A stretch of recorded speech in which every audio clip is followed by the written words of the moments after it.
నమస్తే, welcome to the patriot. Congress party తాజాగా తన మేనిఫెస్టోను అయితే ప్రకటించింది. లోక్సభ ఎన్నికలకు ముందు జాతీయ స్థాయిలో తన మేనిఫెస్టోను విడుదల చేసింది. ఈ మేనిఫెస్టోలో చాలా వరకు వివాదాస్పదమైన అంశాలు, అలాగే ఆచరణ సాధ్యం కాని హామీలను అయితే పొందుపరిచింది. అయితే ఈ అంశాలు ఏమిటో ఇప్పుడు తెలుసుకుందాం. ముందుగా కాంగ్రెస్ పార్టీ పాలసీ పరంగా తీసుకునే నిర్ణయాలు ఉన్నాయి, సిద్ధాంత పరంగా తీసుకునే నిర్ణయాలు ఉన్నాయి. అంటే ఆ పార్టీకి సొంతంగా కొన్ని సిద్ధాంతాలంటూ ఏమీ లేకపోయినా మైనారిటీ అపీజ్మెంట్ దీనికోసమే ఇదే తన సిద్ధాంతంగా ముందుకు సాగినట్లు అయితే తాజా మేనిఫెస్టోను పరిశీలిస్తే అర్థమవుతుంది. అయితే ముందుగా కాంగ్రెస్ పార్టీ ప్రజలకు సంక్షేమ పథకాల కింద ఇచ్చిన హామీలను ఒకసారి పరిశీలిస్తే దేశవ్యాప్తంగా రైతు రుణమాఫీ చేస్తామని కాంగ్రెస్ పార్టీ ప్రకటించింది. అయితే ఈ రుణమాఫీ అనేది చాలా రాష్ట్రాల్లో ఇప్పటికీ ఆచరణ సాధ్యం కాని హామీగా మిగిలిపోయింది. గతంలో చంద్రబాబు, కేసీఆర్ ఇటువంటి నేతలు అంటే దేశవ్యాప్తంగా చాలామంది నేతలు చాలా రాష్ట్రాల్లో రైతు రుణమాఫీ హామీ ఇచ్చారు, కానీ పూర్తి స్థాయిలో ఎవరు దీన్ని అమలు చేయలేకపోయారు. ఒకరిద్దరు సీఎంలు అమలు చేసినా కూడా పూర్తి స్థాయిలో రైతు రుణమాఫీ అనేది సాధ్యం కాదు. ఎందుకంటే ఇది చాలా ఖర్చుతో కూడుకున్నది, ప్రభుత్వాలకు చాలా భారంగా మారే హామీ. సో ఇటువంటి హామీని దేశవ్యాప్తంగా అమలు చేస్తామని కాంగ్రెస్ ప్రకటించింది. అయితే ఇది ఎంతవరకు సాధ్యమవుతుందో అనేది ఆ పార్టీకి తెలియాలి. ఇక రైతు రుణమాఫీనే కాకుండా దీనికంటే అతిపెద్ద హామీ ప్రతి పేద మహిళకు ప్రతి ఏటా 1,00,000 రూపాయలు ఇస్తాము అని కాంగ్రెస్ పార్టీ ప్రకటించింది. అయితే ప్రతి పేద మహిళకు ప్రతి ఏటా 1,00,000 రూపాయలు అంటే అది అంత చిన్న విషయం ఏమీ కాదు. ప్రతి మహిళ అంటే రైతులు ఒక సెగ్మెంట్ మాత్రమే. మన దేశంలో రైతులు కాకుండా చాలామంది చాలా అసంఘటిత రంగాల్లో పనిచేసేవారు ఉన్నారు, చాలా వేరు ఉద్యోగాల్లో పనిచేసేవారు ఉన్నారు.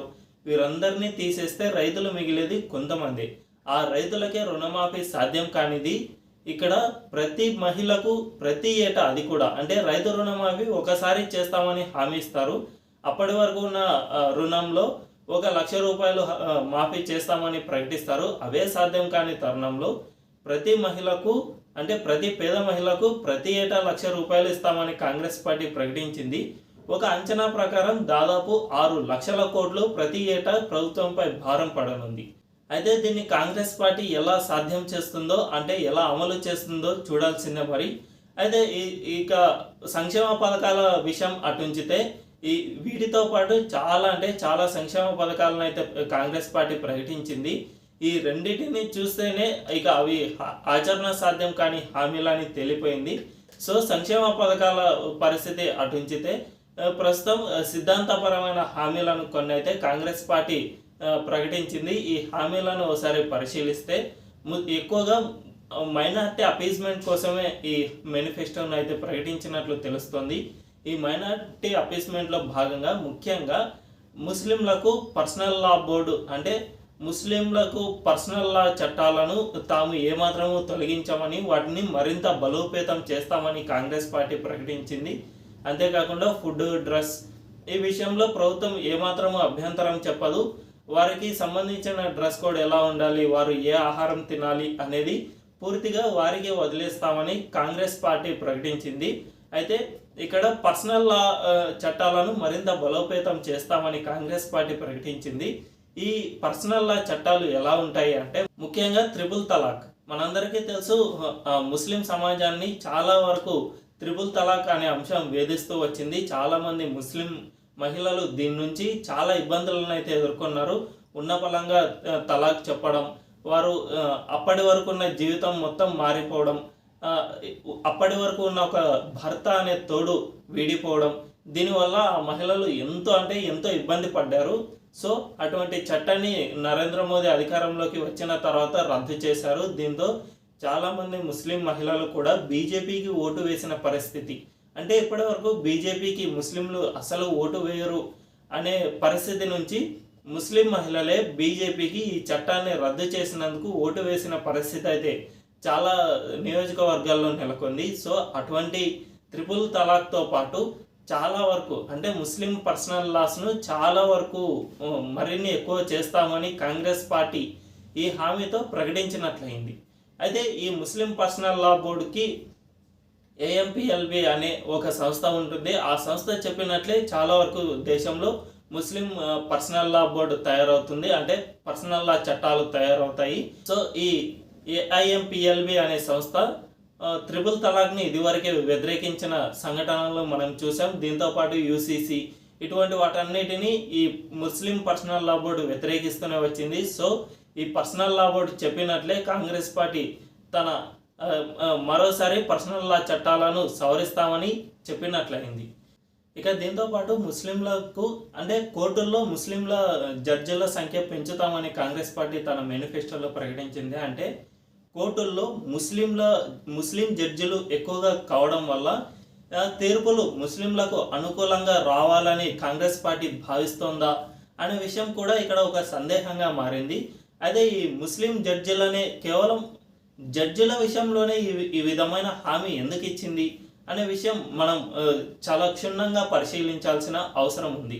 ఎందుకంటే ప్రస్తుతం కోర్టులని మనకు తెలుసు, కోర్టులు ఇప్పటికీ పూర్తి స్థాయిలో ఎవరి పక్షం వహించకుండా సొంతంగా తీర్పులు ఇస్తున్నాయి. కానీ ఈ విధంగా అంటే ఒక పథకం ప్రకారం ఒక వర్గాన్ని ఎక్కువగా పెంచడం వల్ల ఇది చాలా విపరిణామాలకు దారితీసే అవకాశం ఉంది. సో కోర్టుల స్వతంత్రత పైన ఇది క్వశ్చన్ మార్క్ ఇస్తుంది. కాబట్టి ముస్లింల జడ్జిలనే పెంచుతానని కాంగ్రెస్ పార్టీ ప్రకటించడం వెనుక ఏదైనా దురుద్దేశం ఉందా అనే విషయాన్ని కూడా క్షుణ్ణంగా పరిశీలించాల్సిన అవసరం ఉంది. ఇక దీంతో పాటు కమ్యూనల్ వయోలెన్స్ బిల్లును కూడా మరోసారి తీసుకువస్తామని కాంగ్రెస్ పార్టీ తన మేనిఫెస్టోలో పరోక్షంగా ప్రస్తావించింది. ఈ కమ్యూనల్ వయోలెన్స్ బిల్లును కాంగ్రెస్ పార్టీ 2014కు ముందే తీసుకురావడానికి ప్రయత్నించింది. దీనికి తగిన బిల్లును అంటే ముసాయిదాను పార్లమెంట్లో కూడా ప్రవేశపెట్టింది. కానీ అప్పుడు బీజేపీ దీన్ని తీవ్రంగా వ్యతిరేకించడంతో కాంగ్రెస్ పార్టీ వెనక్కి తగ్గింది. ఈ బిల్లులో ఏముంటుందంటే ఎవరైనా హిందువులు ముస్లింలు మధ్య గొడవ జరిగితే అంటే గొడవ ముందు ముస్లింలు స్టార్ట్ చేసినా కూడా అక్కడ ఉన్న మెజారిటీ వర్గం పైనే కేసు వేస్తారు. అంటే స్థానికంగా ముస్లింలు మెజారిటీగా ఉన్నా కూడా దేశవ్యాప్తంగా హిందువులే మెజారిటీ కాబట్టి ఫస్ట్ కేసు హిందువుల పైన పడుతుంది. అంతేకాకుండా హిందువులే ఇప్పుడు ముస్లింలే తమపై దాడి చేసినా కూడా హిందువులే తాము దోషులం కాదు అని హిందువులే నిరూపించుకోవాల్సిన పరిస్థితి ఏర్పడుతుంది. సో ఇందులో భాగంగా ముందుగా అరెస్ట్ చేసేది హిందువులనే. అవతలి వర్గం వారు వచ్చి హిందువుల్ని కొట్టినా కూడా ముందుగా హిందువులే తాము నిర్దోషులమని నిరూపించుకోవాల్సి వస్తుంది. అంతేకాకుండా స్థానికంగా ఏదైనా ఫంక్షన్ కానీ మరేదైనా పెళ్ళి కానీ ఇంట్లో శుభకార్యం కానీ జరుపుకోవాల్సి వస్తే ముందుగా నో అబ్జెక్షన్ సర్టిఫికేట్ చుట్టుపక్కల ఉన్న మైనారిటీ వర్గాల నుంచి సంతకం చేయించుకొని దాన్ని పోలీస్ స్టేషన్లో సబ్మిట్ చేస్తే పోలీసులు దాన్ని క్షుణ్ణంగా పరిశీలించి వారితో విచారణ చేసి సో దీనివల్ల వారికి ఏమీ ఇబ్బంది లేదు అంటే తప్ప శుభకార్యం జరుపుకోవడానికి వీలు లేకుండా పోతుంది. సో అంటే హిందువులు ఏదైనా తమ ఇంట్లో శుభకార్యం జరుపుకోవాలంటే చుట్టుపక్కల ఉన్న మైనారిటీలు అబ్జెక్షన్ చెప్పకుంటే తప్ప శుభకార్యం జరుపుకోలేరు. సో ఇటువంటి ఎన్నో దారుణమైన నిబంధనలు ఈ కమ్యూనల్ వైలెన్స్ బిల్లులో ఉన్నాయి. కాంగ్రెస్ పార్టీ దీన్ని 2014కు ముందే తీసుకురావాలని ప్రయత్నించినా కూడా ఆగిపోయింది. సో నెక్స్ట్ టైం కనుక గెలిస్తే ఖచ్చితంగా తీసుకువస్తామని కాంగ్రెస్ పార్టీ అయితే ప్రకటించేసింది. అయితే కాంగ్రెస్ పార్టీ మేనిఫెస్టో ఇలా ఉంటే ఇక కమ్యూనిస్టులు అంటే సిపిఐ సిపిఎం ఈ పార్టీ ఒక మేనిఫెస్టోని అయితే విడుదల చేసింది.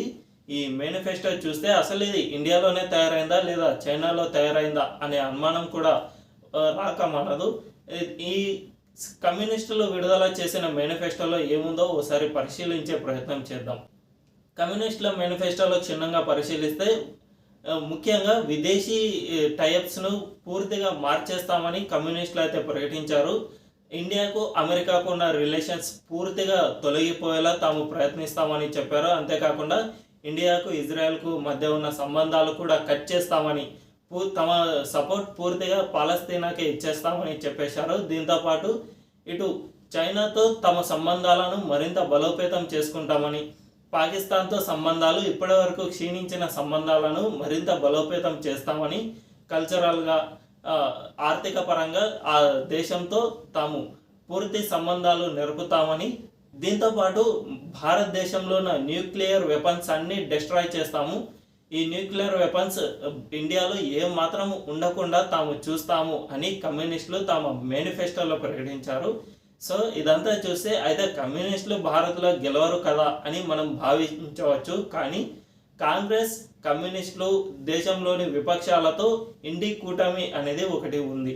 సో ఈ ఇండి కూటమి కనుక గెలిస్తే కమ్యూనిస్టులు కూడా తమ మేనిఫెస్టోలో కొన్ని అంశాలను అమలు చేయమని కాంగ్రెస్ను కోరే అవకాశం అయితే ఉంది.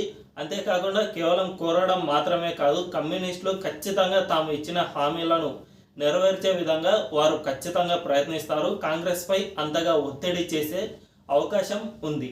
సో ఇటువంటి మేనిఫెస్టోలతో దేశాన్ని ముందుకు నడిపించాలనుకుంటున్నారా లేదా దేశాన్ని నాశనం చేయాలని చూస్తున్నారా అనే విషయం ప్రజలే ఆలోచించాల్సిన అవసరం ఉంది.